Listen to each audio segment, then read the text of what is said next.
এই আমিনা যখন পেটে আছে আমার রহমতের নবী 4 মাস, আমার রাসূলের আব্বা জান সিরিয়ার পথে অসুস্থ শরীরে ইন্তেকাল করলেন। দুনিয়া থেকে চলে গেলেন। আমিনা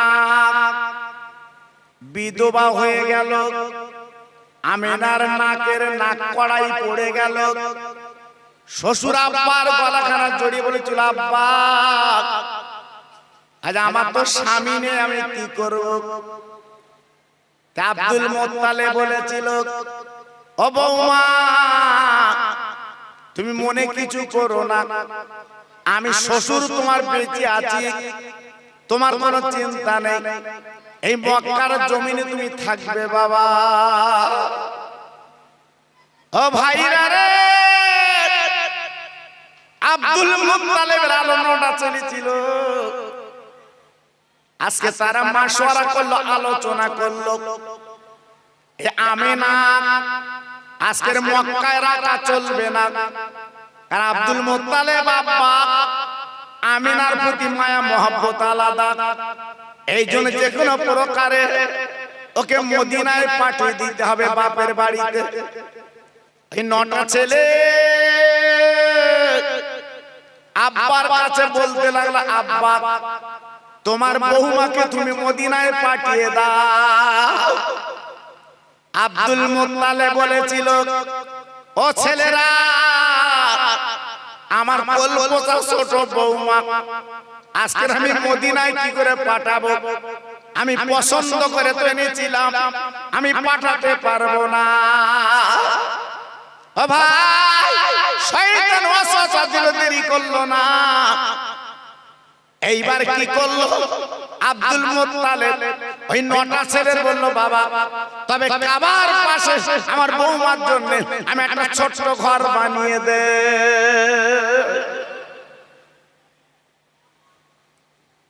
আমিনা শ্বশুরের গলাখানা জুড়ে বলছে, শ্বশুর আব্বা এই কাবার পাশে ঘরটা বানাচ্ছেন কার ঘর? বলে, মাগো আমি ছোট্ট ঘর তোমার জন্য বানাচ্ছি মা, এই ঘরের মধ্যে তুমি থাকবে মা। আমিনা চিৎকার করে বলেছিল, শ্বশুর আব্বা গো, আপনি খবরদার আমার মদিনা যেন পাঠাবেন না। মানুষের বিয়ে একবার, আমি আমিনা আর যখন আমার বিয়ে বন্ধ হয়ে গেছে, আজকে আমি এই মক্কা শরীফে আল্লাহর কাবার পাশে আমি জীবন যাপন করতে চাই।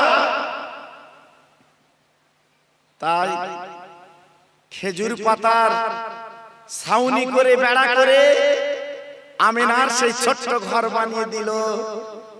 আমিনা আমার বিশ্ব নবীর মা যিনি হবে, ওই ঘরের মধ্যে একা একা জীবন যাপন করে। আল্লাহর কি শান! রাতের বেলা আজগৈবী সংবাদ পায়, দিনের বেলা আজগৈবী সংবাদ পায়। মা আমিনা যখন রাস্তা দিয়ে যায়, ওনার গায়ের থেকে একটা খুশবু বার হয়। একটু জোরে বলা গেল না? আমিনা রাস্তা দিয়ে গেলে আকাশের মেঘগুলো আমিনার মাথায় ছায়া করে দাঁড়িয়ে যায়। একটু জোরে বলা যাবে না? কেন? আমার বিশ্ব নবী পেটে ছিল বাবা, রহমতের নবী পেটে ছিল বাবা। তাই আমিনার জন্য আমার আল্লাহ পাক কত সাবসিডি করেছে। জি, আমিনা যে রাস্তা দিয়ে যায়, ওই রাস্তার কাঁকরগুলো আমিনার পায় আপনার তুলো হয়ে যায়। এটা আমার আল্লাহ করলেন। জি, একদিন আমিনার শাশুড়ি একটা কলসি দিয়ে বলছে, বৌমা জমজম কূপ থেকে তুমি পানি আনো। আমিনা কলসি নিয়ে পানি আনতে গেছে। আমার নবী পাক পেটে তখন 6 মাস। আল্লাহর কাবার পাশে জমজম কূপ, আমিনা পানি আনতে গেছে। পাশে আছে বালতি আর দড়ি। ওই বালতিটা দড়িতে বেঁধে বাবা জমজম কূপতে পানি তুলে বাবা কলসিটা ভরিয়ে দেয়। আমিনা এবারে পালকি হাতে নিয়েছে, দড়ি বাঁধবে। হঠাৎ ওই জমজম কূপের পানি কথা বলতে লেগে গেল। আমিনা, খবরদার, তুমি বালতি বড়াতে হবে না, তোমার কলসিটা এই জমজম কূপের কাছে রাখো, আমি পানি তুলে তোমার কলসিটা ভরিয়ে দেই। আমিনা তাই করলেন, কলসি রেখে দিলেন। ও ভাইরা রে, এইভাবে জমজমের কূপের পানি উঠলে আমিনার কলসিটা ভরে গেল। বাবা আমিনা হতবাক, এ কি ব্যাপার? আর যারা বালতি বুড়িয়ে কলসি ভরাট করে, আজকের হঠাৎ কেন উঠলে কলসি ভরে গেল? ও ভাই, ওই জমজমের কূপের পানি কথা বলতে লাগলাম। আমিনা, তুমি এক বিন্দু চিন্তা করো না আমিনা, আজকে বালতি বুড়িয়ে যদি তুমি কলসিটা ভরিয়ে নাও, তোমার পেটে আছে আল্লাহর দোস্ত রহমাতাল লিল আলামিন। আমিনা, তুমি নিজে হলে রহমতে নবীর কষ্ট হবে গো। আজকের পানি উঠলে তোমার কলসিটা ভরিয়ে দিলাম। আমিনা শোনার পরে হতবাক। বাবা আজকের পানি, আজকের আমার সঙ্গে কথা বলতে লাগলো। ও ভাই, বিশ্ব নবীর মা যিনি হবে আমিনার জননী, ওই কলসিখানা যখন কাঁকি করে নিয়েছে বাবা, হঠাৎ জমজমের কূপের পানি আবার বলতে যাবে না, তুমি হবে বিশ্ব নবীর আম্মা। ও ভাই, এইবারে কলসিখানা নিয়ে চলে এলাম না, কিতাবে লেখা আছে আমিনাটা মরা গাছের গোড়ায় বাবা কলসি রেখে যখন বসে গেছে, আমিনার পিঠটা মরা গাছের গোড়ায় লেগে গেছে। বাবা স্পর্শ হয়েছে, মুহূর্তের মধ্যে আমার আল্লাহ রাব্বুল আলামিন ওই মরা গাছের পাতা গজিয়ে আমিনার মাথায় বাবা ছায়া বানিয়ে দেয়। আমিনা কিছুক্ষণ বিশ্রাম করার পরে এইবার কলসি নিয়ে চলে এলো শাশুড়ি আম্মা জানের কাছে। আম্মা জান, এই লাও তোমার কলসি পানি, এই লাও। ও ভাই, আগামী দিন আমার নবীর মা হবে আমার আল্লাহ রাব্বুল আলামিন। আমিনার চেহারা কিন্তু ফুটিয়ে দিচ্ছে বাবা। এইবার কলসি রেখে চলে গেল ঘরে। বাবা এইবার তারপর দিন রাত হয়ে এসেছে, গভীর রাত। হঠাৎ তরুণ তাজা ছেলে বাবা রাতের বেলা আমিনার ঘরে নক করেছে। আমিনা দরজাখানা খুলে দাও, আমিনা দরজাখানা খুলে দাও, তোমার সঙ্গে আমি সাক্ষাৎ করতে এসেছি। আমিনা মেয়ে ছেলে নারী পরিষ্কার করে বলছে, বাবা তুমি কে? তুমি কি জানো না? তুমি কি জানো না আজ আমার স্বামী নামী বিধবা নারী? ও বাবা, যাও যাও, তুমি চলে যাও, চলে যাও। আমি একলাই ঘরের মধ্যে জীবন যাপন করি। মক্কার কোন মানুষ যদি একবার দেখে ফেলে, আজকে তুমি আমার ঘরের কিনারে ডাকতে লেগেছো, আজকে আমার কলঙ্ক আসবে। ওই ছেলেটা বলছে, আমি না, একদম চিন্তা করো না, তোমার কলঙ্ক হবে না। একবার দরজাখানা খুলে তার দুটো কথা বলতে এসেছি। আমিনার জননী যে দরজাখানা খুলে দিয়েছে, বাবা তাকে চাঁদের মতো উজ্জ্বল যুবক দাঁড়িয়ে আছে। আমিনা পরিষ্কার করে প্রশ্ন করছে, বাবা তুমি কে? এই ডেকে বলছে, আমিনা তুমি আমার চিনবা না। আমিনা আমি জানি তোমার কষ্ট, তোমার দুঃখ, ব্যথা, বেদনা বিরাট, কারণ তুমি হলে মক্কার নারী, তুমি হলে আজকে মদিনার নারী, যে তোমার বাপের বাড়ি অবস্থা ভালো, আজকে তুমি এইখানে কষ্ট করছো। ও আমিনা তুমি কষ্ট করো, ফল পাবে। কারণ তোমার পেটটা আছে আল্লাহর দোস্ত রহমাতুল লিল আলামিন, আর তুমি হবে বিশ্ব নবীর মা। আমিনা শোনার পরে এইবারে ঘরের মধ্যে গেল যে মানুষটা সংবাদ দিতেন উনি কে? উনি মক্কা মদিনার কেউ না বাবা, তারিখের কিতাবে বলা আছে উনি হলো আল্লাহর ফেরেশতা জিবরিল। আমার নবীর মার কাছে সংবাদ পৌঁছে দিয়েছে। ও ভাইরা রে, এইবারে তার পরদিন থেকে আমিনার জননী বাবা রাস্তা দিয়ে যখন হেঁটে হেঁটে যায়, আমিনার গায়ের কাটা খুলবো কিন্তু বার হয়। মক্কার মেয়েরা, মক্কার ছেলেরা বাবা অবাক হয়ে গেল। আজকে যে মেয়ের স্বামী নেই, আজকে তার গায়ের এত সুন্দর সেন্ট কি করে বার হয়।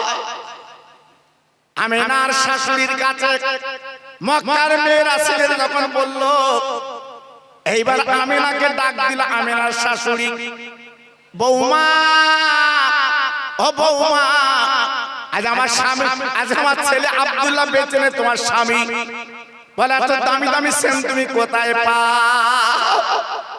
আমিনা জোরদার করে কেঁদে বলছে, শাশুড়ি আম্মা জান, আমার বাজে মন্তব্য করবেন না, আমি কখনো সেন্ট কিনি না, আমি আতর গোলাপ কোথায় পাবো?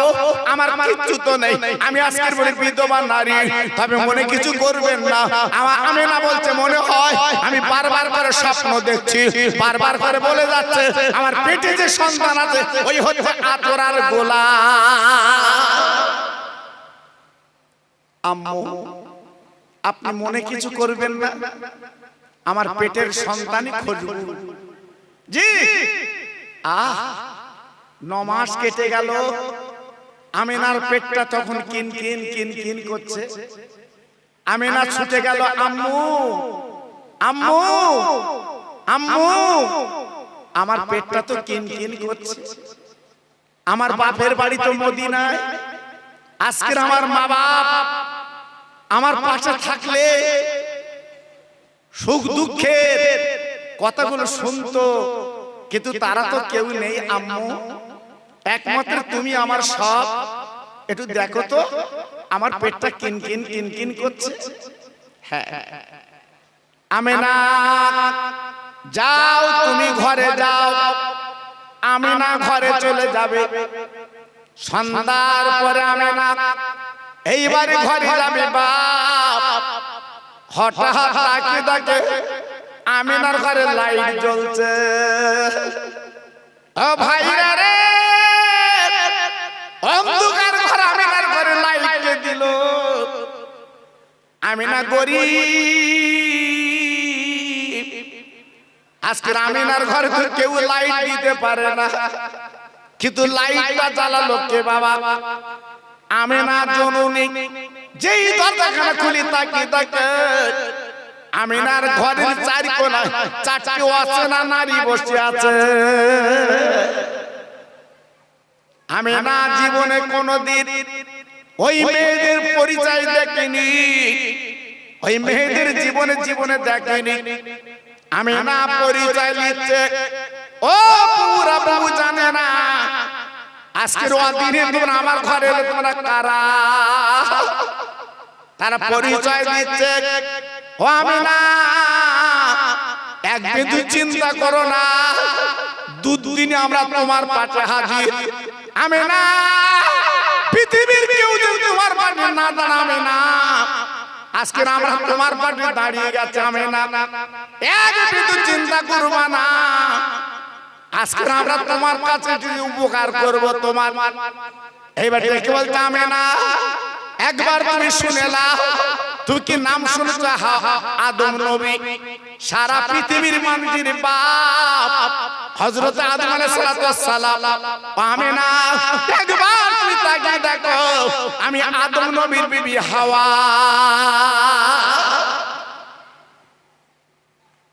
আর একজন মহিলা পরিষ্কার করে পরিচয় দিল, আমিনা তুমি আমার চেনো না জানো না, আমার পরিচয় তুমি নিয়ে নাও।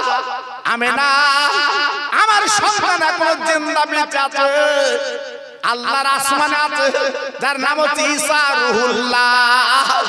আমেনা আমি সেই ঈসা নবীর মা, আমি মরিয়ম আজকে তোমার কাছে হাজির। আমিনা নামগুলো শুনে চমকে যাচ্ছে, আর একজন বলছে আমিনা আমি কে শোনো। আমিনা আমার নামটা তুমি শোনো, আমার স্বামী ছিল নবী, আমার ছেলে কিন্তু নবী। আমার স্বামীর নাম ইব্রাহিম নবী, আর ছেলের নাম হচ্ছে ইসমাইল নবী।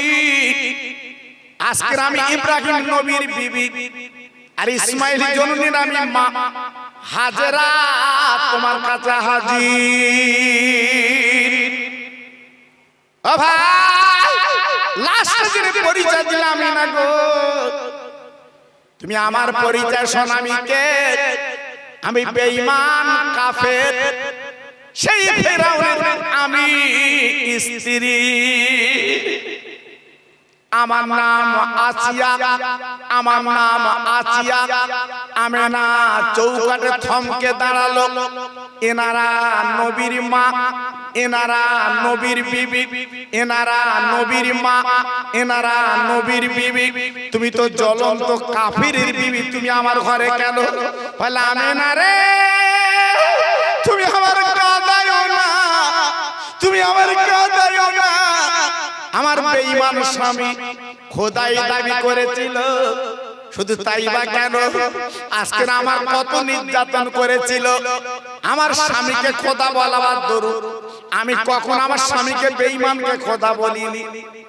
আমি না, আমার স্বামীর কর্মচারীরা আমার চুলের মুঠো কোনা ধরে আজকের পাথরে কাকরে টেনে টেনে টেনে টেনে একটা পাহাড় আমাকে তুললো।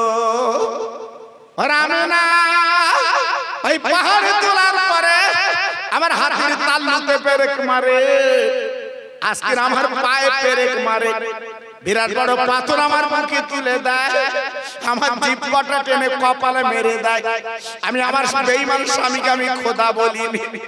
ও আমিনা, বেঈমান রেখে যখন চলে গেল, ফিরে গেল, আমার আল্লাহ রাব্বুল আলামিন ফেরেশতা পাঠিয়ে দিয়েছিল, যা যা চলে যা চলে যা, আমার আসিয়া বড় কষ্টে আছে, ওই পাথরগুলো তুলে দে, ওই পেরেকগুলো তুলে দে, আমার বান্দিকে একবার বল, আমার বান্দিকে একবার বলে দে, আমি দয়ার জান্নাত জীবিত অবস্থায় দেখিয়ে দে। ও ভাই, আমি মন গড়া কথা বলছি না, কিতাবে লেখা আছে। ফেরেশতারা এসে বলছে, আচিয়া তুমি ঈমান তাজা করেছো, আচিয়া ফার্স্ট ডিভিশন তুমি পাস করেছো, আচ্ছা চিন্তা করো না, একবার তুমি তাকে দেখো, আল্লাহর দ্বার জান্নাত, আজকে তুমি জীবিত অবস্থা দেখো, আল্লাহর দ্বার ব্যস্ত দেখো। আমিনা আপনার আচিয়া ডেকে বলছে, ফেরেশতারা আজকে আমার জান্নাত আল্লাহ দান করেছে, আমি কিন্তু খুশি না। ফেরেশতারা ডেকে বলছে, আয় আল্লাহ, তুমি যে জান্নাত দিয়েছো, আচিয়া কিন্তু খুশি না, আচিয়া কিন্তু বেজার। আল্লাহ পাক ডাক দিল, ও বান্দি গো, তোর হাতের তালুতে পেরেক মেরেছে, তোর পায়ে পেরেক মেরেছে, আজকে জিভ তোমার কপালে পেরেক মেরে দিয়েছে, আর পাথর তোমার মুখে চাপা দিয়েছে। আচিয়া আমি আল্লাহ খুশি, তোর জান্নাত দিলাম, কেন তুই জান্নাতে খুশি না কেন বল বল। আচিয়া বলেছিল, আল্লাহ একটা কাজ যদি আমার দাও, আমি আচিয়া খুশি হব। কোন কান কোন কাজ? তোমার বন্ধু হাবিবুল্লাহ দুনিয়া আসবে, ওই হাবিবুল্লাহকে আমি একটু দেখলে খুশি হব। আল্লাহ, তোমার নবীকে যদি আমি একটু দেখতে পাই, আমার আর কিছু লাগবে না, আমি খুশিতে বাঁচব। আল্লাহ পাক বলেছিলেন, ও আচিয়া একদিন তুই চিন্তা করো না, ঘাবড়িও না, আমি আল্লাহ তোমার কথা কবুল করে নিয়ে, তোমার কথা মকবুল করে নিয়ে, আমার বন্ধু হাবিবুল্লাহ নবী যখন পৃথিবীতে আসবে, এই আমিনার ঘরে আমি ধন্যি করে তোমাকে পাঠিয়ে দিতে রাজি। আমিনা আজকে তাই এসেছি তোমার ঘরে, এসেছি তাই তোমার কাছে। তোমার সোনার গলাকে আমি একটু দেখে যাব, তোমার সোনার মানিককে আমি দেখে যাব। আজ আমার জীবন সৌভাগ্য হবে, আজ আমার জীবনটা পূর্ণ হবে। একবার তোমার পেটের সন্তান আমি চামড়ার চোখে দেখলে। একটু জোরে চিল্লে বলা গেল না? আর একটু জোরে বলতে পারলেন না? আর একটু জোরে বলা গেল না? সেই নবীর দেখার ইচ্ছা আমাদের নেই বাবা? সেই নবীর দেখার ইচ্ছা কি মনে পড়ে না বাবা? জি। তাই চারজন মহিলা আমার রাসূলকে ধরে, আমার রাসূলকে ধন্যী রূপে, এইবার রাসূলকে ধরে সুন্দর কাপড়ে জড়িয়ে মা আমেনার কোলে তুলে দিয়েছিলেন। একটু জোরে বলা গেল না? ওই চারজন নারী বলে গিয়েছিল, আমেনা খবরদার তুমি 3 দিন খবরদার কারুর কোলে তুমি দেবে না, তুমি তোমার মানিককে কোলে রেখে দেবে। কেন? তোমার সোনার সন্তান আল্লাহর দোস্ত, আল্লাহর ফেরেশতারা নিয়ে আসমানে তারা কিন্তু আনন্দ করবে, দোলা খাবে। একটু জোরে চিল্লে বলা গেল না? জি। আমেনা তাই 3 দিন কারুর কাছে দেখাননি, কোলে দেননি, কোলের মধ্যে রেখেছিলেন। 3 দিন কেটে গেল। এইবার মদিনা থেকে ধাত্রী মেয়ে সব নিতে এসেছে। ভাইরা গো, তেলা মাথায় তেল দেয়। বাবা ধনী লোকের ছেলেগুলো তার নিয়ে অনেক টাকা পায়। ও ভাইরা রে,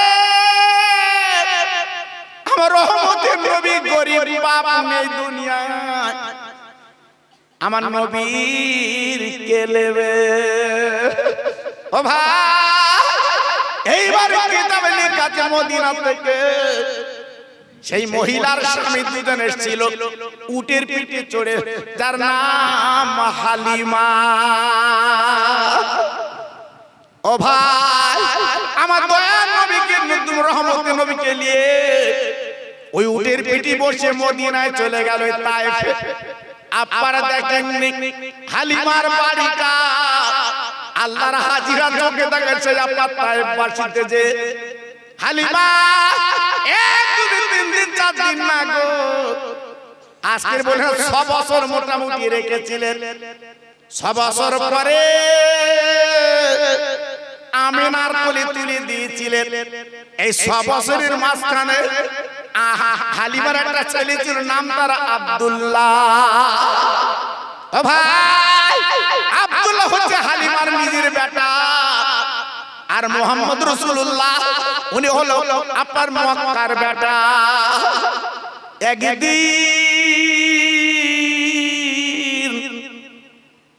ওই আব্দুল্লাহ মায়ের কাছে বায়না ধরে বলেছিল, মা, আরে মারে, আমি মরুর প্রান্তরে আজকের পাহাড়ের পদতলে আমি ছাগল বকরি চড়াতে যাই, আমার ভাই আব্দুল মুহাম্মদ যাবে।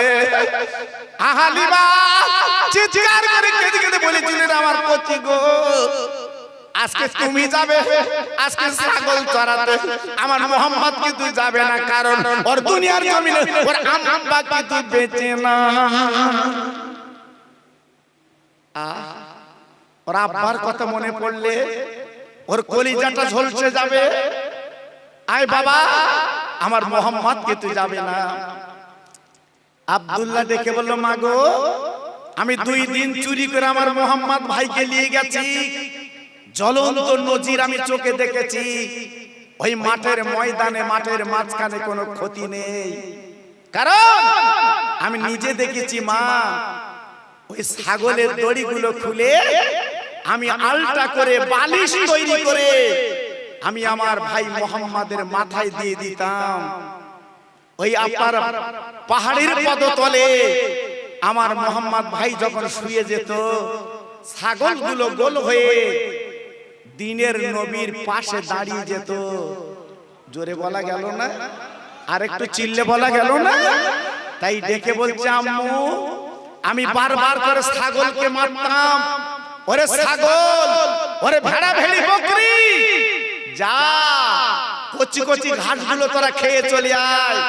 ওই ছাগল বকরির জবান খুলে যেত। আয় আব্দুল্লাহ, আব্দুল্লাহ, আমাদের মারবে না, আমরা মার খেতে রাজি আছি, বেয়াদবি করতে রাজি না। যিনি ছাগলের দড়ি মাথায় দিয়ে শুয়ে আছে উনি হচ্ছে রহমতের নবী। আর একটু জোরে বলা গেল না? তাই আজকের ছাগল বকরিগুলো বলছে আব্দুল্লাহ আজ আমরা ঘাস খাবো না, দিনের নবীর চেহারাখানা দেখে আজকে আমার পেটটা ভরিয়ে নিতে রাজি। কি ভাবলেন? একটু চিন্তা করলেন? তাই মাকে বলছে, মা আজকের মোহাম্মদ যদি আমার সঙ্গে যায় মাঠের ময়দানে কোনো চিন্তা নেই, বাবা আমার মোহাম্মদ গেলে তুমি ক্ষুধা লাগলে কি খাওয়াবে? আব্দুল্লাহ তখন বলেছিল, আম্মু আহা আমি ওই বাউলা গাছের তলায় বসে দুম্বার দুধ দুয়ে আমি আমার ভাইকে খাবিয়ে পেটটা ভরিয়ে দেব। জি কত মায়া কত দয়া। যাই হোক মোটামুটি কথা, 6 বছর হালিমার কোলে থেকে জীবন যাপন করলে এই 6 বছর পরে কোলে করে মক্কায় চলে এলো আমিনা। আমিনা এই লাও তোমার সোনার চাঁদ, আর রাখা যাবে না।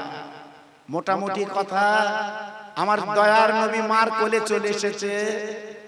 একদিন মায়ের গলা ধরে কাঁদছে, মা ওরে আমার মা জননী গো, আমি তো মদিনায় ছিলাম মা, আজকে তোমার কোলে এসেছি মা গো, তোমার পেটে ধরা মা। ওরে মা এই মক্কার ছেলেরা এত আব্বা বলে ডাকে, আমি আব্বা বলতে পারবো না। ও ভাই আমিনার চোখ বেয়ে পানি পড়ছে, বুকের জামা ভিজে যাচ্ছে। আমার দয়ার নবী চোখ দিয়ে পাপা চোখের পানিগুলো নিজে হাত দিয়ে আমার নবী পাক মুছিয়ে দেয়। ও মা খবরদার তুমি কেঁদো না। আমি আব্বার কথা বলি তোমার কান্না আসছে কেন বলো? আমিনা ডেকে বলেছিল, কচি তোর আব্বা সিরিয়া।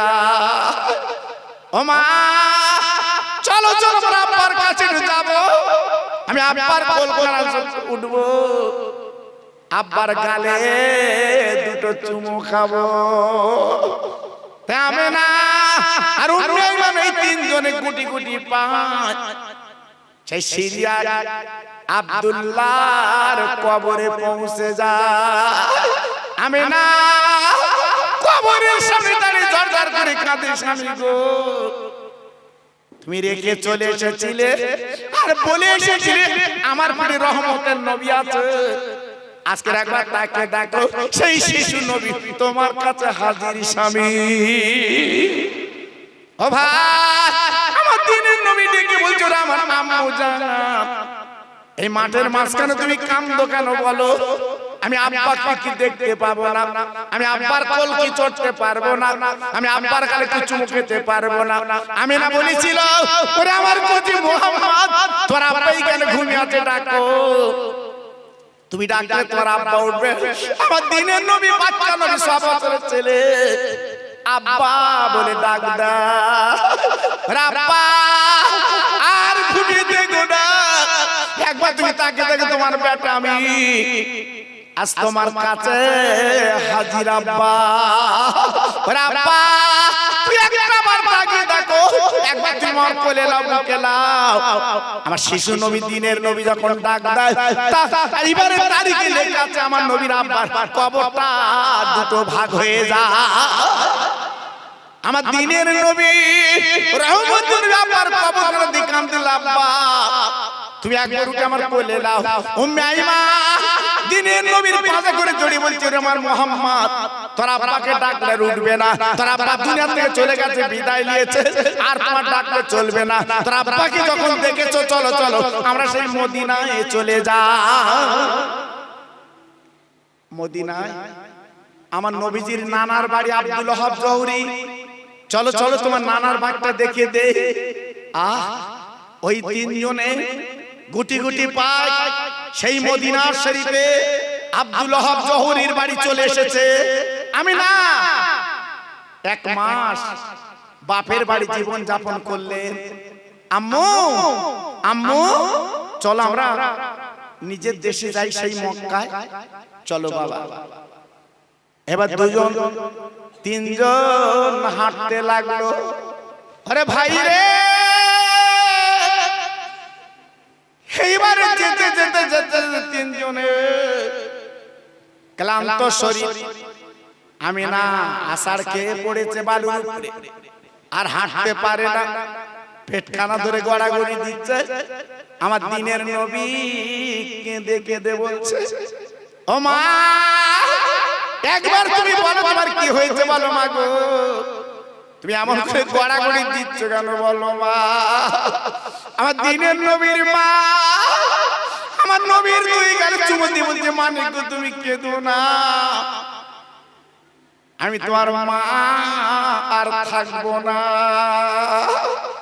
ও কচি, আমি বিদায় নেব, আমি দুনিয়া চলে যাবো, মানিক গো তুমি আমার মা বলে আর ডেকো না, আমি আর বোধহয় বাঁচবো না। আমার দিনের নবী মার তুই গালে চুমু দিয়ে কেঁদে কেঁদে বলছে, মা গো, এই মক্কার ছেলের যখন আমার মারবে, আমি কার কাছে নালিশ করব? আরে আমার মা, তুমি আজ আমার বিদায় নিচ্ছ, আমি কার গলা ধরে কাঁদবো, কার কাছে যাবো? আমার দিনের নবীর মা বিদায় আমার দিনের নবী উম্মে আইমান দুজনে ওই আবুয়ার রাস্তায় কবর খুঁড়লো, বালুকাগুলো সরিয়ে আমিনার কবর দেয়। আমার দিনের নবী মার গলা ধরে বলছে, মা গো, এই মক্কার মানুষ যখন কবর দেয়,